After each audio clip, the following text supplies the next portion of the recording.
ಹಸುರಿನ ಬನಸಿರಿಗೆ ಒಲಿದು ಸೌಂದರ್ಯ ಸರಸ್ವತಿ ಧಾರೆಗಿಳಿದು ಆಹಾ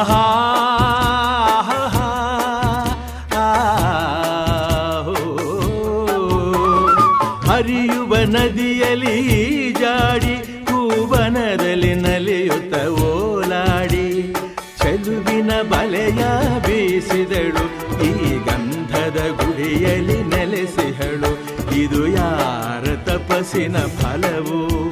ಈ ಕಂಗಳು ಮಾಡಿದ ಪುಣ್ಯವೋ ಆಹಾ ನಾವಾಡುವ ನುಡಿಯೇ ಕನ್ನಡ ನುಡಿ ನಾವಿರುವ ತಾಣವೇ ಗಂಧದ ಗುಡಿ ಅಂದದ ಗುಡಿ ಗಂಧದ ಗುಡಿ ಚಂದದ ಗುಡಿ ಶ್ರೀಗಂಧದ ಗುಡಿ ಆಹಾ